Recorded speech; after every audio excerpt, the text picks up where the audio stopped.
बर्फबारी से हिमालय तो अच्छे तरीके से बर्फ की सफ़ेद चादर से ढका हुआ है।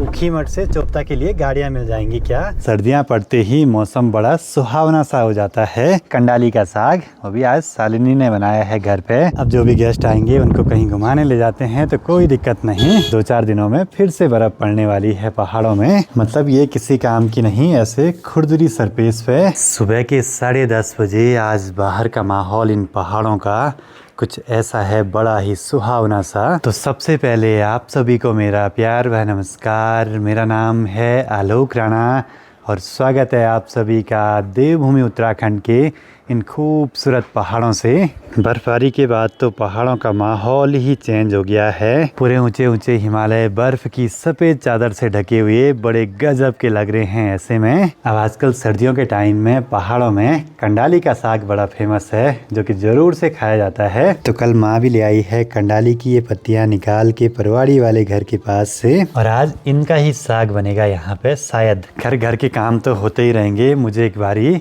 ऊखीमठ मार्केट जाना है इस गैस सिलेंडर को भरवाने के लिए, और कल परसों से फिर से गेस्ट आ जाएंगे घर पे। तब तो बिल्कुल भी टाइम नहीं इन चीज़ों का। ऐसे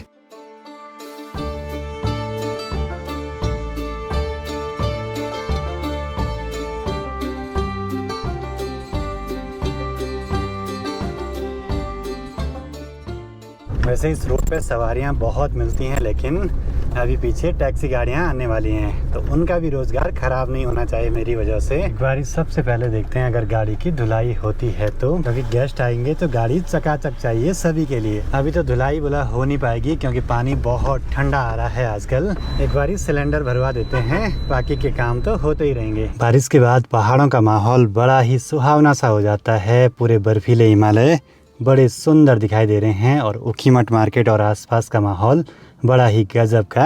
और ठीक नीचे पे हमको ओमकारेश्वर महादेव जी के मंदिर के दर्शन भी हो जाते हैं दूर से ही।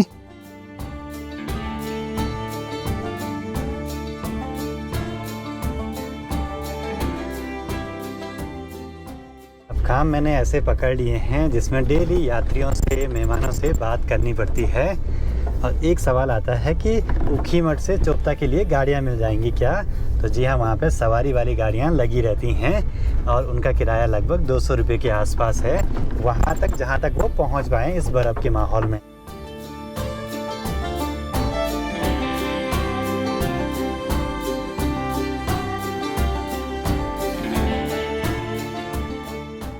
तो जैसे घर में पहुँचा तो शालिनी लगी है कंडाली का साग बनाने पे। भाई यहाँ पे आज ऐसे टाइम पे कंडाली का साग बना रहे हैं। तेज धूप खिली है, दिन के करीब 2 बजने वाले हैं, और इन सर्दियों में आज पहली बार हम खाएंगे कंडाली का साग। वो भी आज शालिनी ने बनाया है घर पे।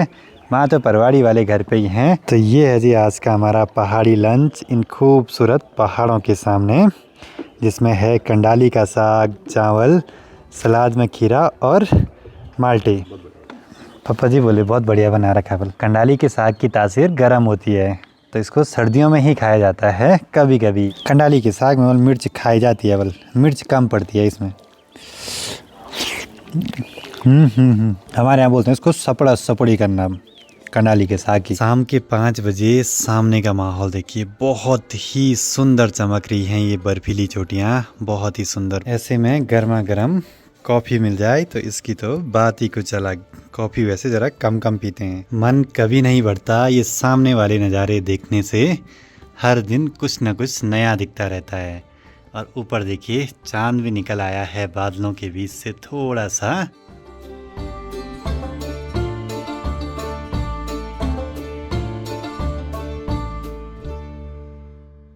ये है अगला दिन, सुबह के 10:15 बजे। आज बाहर का माहौल कुछ ऐसा है इन पहाड़ों का। बर्फीले हिमालय बड़े सुंदर चमक रहे हैं। ऐसे में पहाड़ों की एक बात तो है, सर्दियां पड़ते ही मौसम बड़ा सुहावना सा हो जाता है। बाकी अभी ज़रा आज गाड़ी की धुलाई करने चलते हैं, अच्छे से उसको चमका के रखते हैं।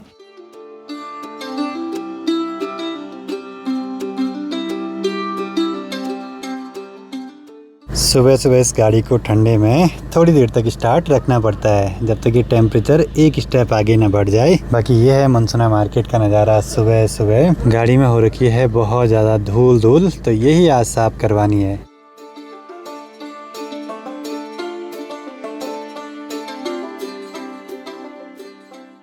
आज गाड़ी की अच्छे से अंदर बाहर धुलाई करवा देंगे। बहुत दिनों से समय ही नहीं मिला। कीचड़ है ना आजकल रास्तों में, तो अंदर गाड़ी जल्दी से गंदी हो जाती है। तब यहाँ पे अच्छे से धुलाई भी हो जाएगी। और नज़ारे यहाँ से भी बड़े सुंदर पहाड़ों के। पिछले कुछ दिनों की बर्फबारी से हिमालय तो अच्छे तरीके से बर्फ़ की सफ़ेद चादर से ढका हुआ है। पर वाष्प बन रही है, बादल उठ रहे हैं, तो उतने क्लियर नज़ारे तो नहीं हैं, लेकिन जो भी है बहुत है अभी के लिए।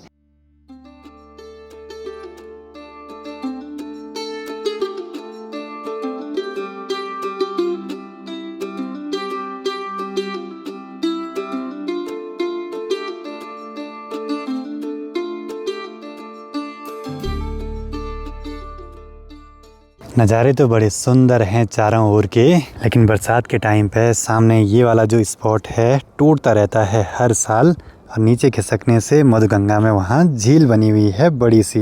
कभी अचानक ज़्यादा टूट गया तो बड़ी सी झील बन जाएगी, पूरा पानी रुक जाएगा यहाँ। ऐसी संभावना तो बनी रहती है हमेशा। और जब मैं यात्रियों को घुमाने ले जाता हूँ रांसी गाँव से कालीमठ, तो सामने इसी वाले पहाड़ से हम जाते हैं जग्गी बागवान होते हुए पीछे कालीमठ घाटी में, फिर वहाँ से ऊखीमठ ओमकारेश्वर मंदिर होते हुए वापसी मनसुना के लिए।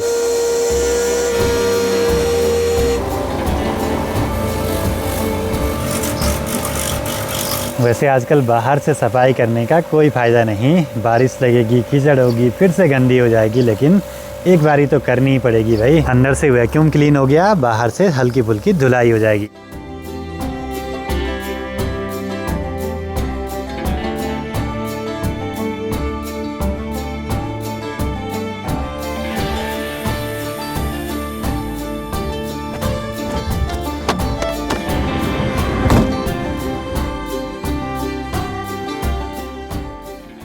दिन के 1 भी बजने वाले हैं। गाड़ी अच्छे से चमचमाने लगी। अब धुलाई होगी, डस्टिंग होगी, वैक्यूम से सारा अंदर क्लीन कर दिया। अब जो भी गेस्ट आएंगे उनको कहीं घुमाने ले जाते हैं तो कोई दिक्कत नहीं। चौखंबा पर्वत इतना सुंदर दिखाई दे रहा है कि फॉरेनर भी आए हैं अभी आज यहाँ पे इसके दर्शनों के लिए। बाकी अब निकल पड़ते हैं घर की ओर लंच वगैरह करने के लिए। हो सकता है शाम तक कुछ गेस्ट पहुँच जाएँ अभी घर पे, कुछ भी पता नहीं, लेकिन आ सकते हैं तो सारी तैयारियाँ करके रखनी है अच्छे से।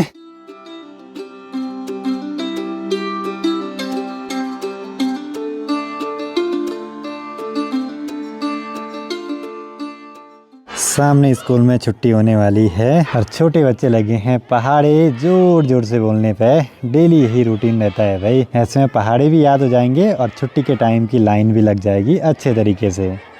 हमारे टाइम पे भी सेम ऐसे ही होता था। बाकी माँ अभी लगी है यहाँ खेत में गोबर फैलाने पे। ये सूखी सूखी वाली गोबर है जो बढ़िया बारीक खाद बनी हुई है, और हम लगे हैं धूप सेकने पे मस्त मजे से इन नज़ारों का आनंद लेते हुए। शाम के 4 बजने वाले हैं। अभी होम स्टे में कुछ बुकिंग्स आ रही हैं क्योंकि वीकेंड का टाइम है, कभी भी बुकिंग्स आ सकती हैं। और वैसे भी आज मौसम काफ़ी सही है पहाड़ों में आने का। कल यहाँ ऊपर फिर से ये चिपकने वाली कील निकल गई, एक और फोटो निकल गई यहाँ से। मतलब ये किसी काम की नहीं, ऐसे खुरदुरी सरफेस पे। अच्छी बात ये रही कि फोटो फ्रेम को कुछ नहीं हुआ। एक फ़ोटो यहाँ पे और है तो इसको भी हम निकाल ही देंगे क्योंकि ये कभी भी निकल सकता है यहाँ से। कोशिश करेंगे इनको अच्छे से अच्छी जगह पे लगाने की, अब जहाँ पे इनके गिरने का डर न रहे। चलो जी, अब शाम की गर्मा गर्म चाय और मिठाई का आनंद लेते हैं इन खूबसूरत पहाड़ों के सामने। होम स्टे के कमरे तो लगभग सारे तैयार हैं। शाम तक अगर गेस्ट पहुंचते हैं कोई दिक्कत नहीं। और दाल वगैरह भी रख लिया भाई, क्योंकि तैयारियां हमको पहले से करनी होती हैं। अचानक कोई आ गया तब ज़रा दिक्कतें हो सकती हैं। शाम के 5:15 बजे थोड़ी देर में सनसेट भी हो जाएगा और सामने से चाँद भी निकल आया है।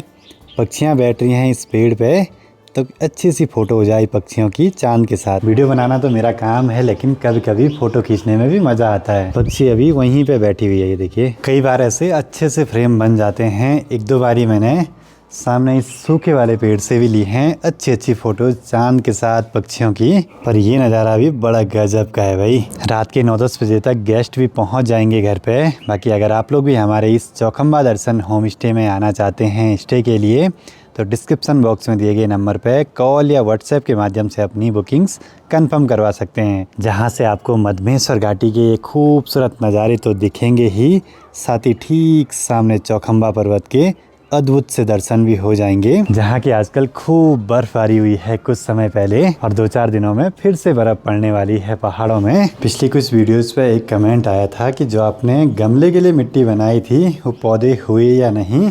अभी तक तो ये पौधे काफ़ी कुछ सूखे लग रहे हैं, लेकिन अंदर से बिल्कुल हरे से हैं और ये वाला भी अंदर पूरा हरा है। बस ये वाला जो पौधा था ये पूरा सूख चुका है, ख़राब हो गया। ऐसे ही 1-2 पौधे और ख़राब हो चुके हैं। अब नए पौधे लाएंगे ऐसे कि जिनको ज़्यादा मेंटेनेंस की ज़रूरत ना पड़े, मतलब पड़े रहें तो सूखे ना बस।